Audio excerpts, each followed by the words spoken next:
presidente Donald Trump disse que não há um prazo definido para a guerra com o Irã e negou que as eleições deste ano lá nos Estados Unidos estejam influenciando as decisões sobre o conflito. Trump estendeu o cessar-fogo, mas manteve o bloqueio naval como forma de pressionar o regime iraniano a retomar as negociações. A correspondente Priscila Yazbek tem as informações ao vivo, direto de Nova York.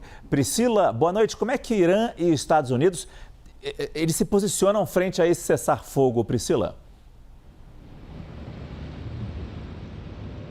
Oi, Márcio, boa noite a todos que nos acompanham. Márcio, Donald Trump concedeu uma entrevista à Fox News e nessa entrevista ele falou que não há um prazo definido para encerrar o conflito. Ele falou que também não está se sentindo pressionado sobre um prazo em relação ao cessar-fogo que foi estendido ontem e que expiraria nesta quarta-feira. Inclusive, ele disse que a trégua se manteria até que Teherã apresentasse uma proposta unificada e para encerrar o conflito, isso sem dar uma data final. E fontes do governo americano que conversaram com a CNN, porém, Márcio, dizem que Donald Trump não quer que esse prazo seja muito estendido, não quer que o cessar-fogo se prolongue por muito tempo, porque o conflito já é muito impopular aqui nos Estados Unidos e Donald Trump também teme que isso traga ainda mais rejeição ao seu governo, segundo fontes que conversaram com a CNN. Uma pesquisa, inclusive, da Reuters Ipsos, que foi divulgada nessa semana, mostrou que a rejeição a Donald Trump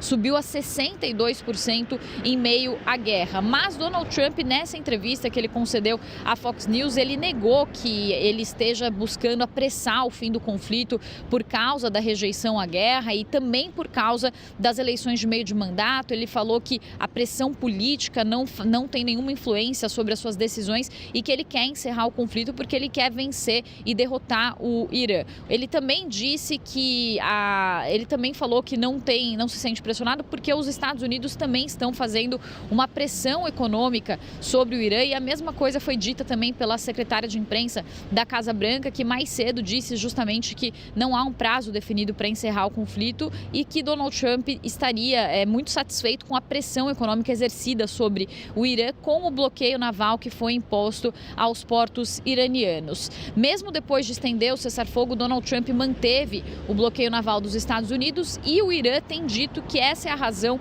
pela qual eles não querem entrar em algum tipo de rodada de conversas para chegar a um acordo de paz. Foi o que disse, por exemplo, o presidente iraniano, o Massoud Pezeshkian, que disse que os Estados Unidos têm feito ameaças e têm feito esse bloqueio naval e que enquanto isso se mantiver, os iranianos não vão sentar à mesa de negociações. E enquanto o bloqueio naval dos Estados Unidos continua, o Irã também continua com o bloqueio ao Estreito de Hormuz. Inclusive, nessa quarta-feira, Márcio, a Guarda Revolucionária Islâmica relatou que apreendeu 2 navios que passavam pela região do Estreito de Hormuz e a mídia estatal relatou que mais uma embarcação teria sido apreendida. Essas teriam sido as primeiras apreensões feitas pelo Irã, mas o governo americano minimizou essas apreensões, minimizou a possibilidade de que essas apreensões representassem uma escalada do conflito e a secretária da Casa Branca disse que não considera essa apreensão de navios como uma violação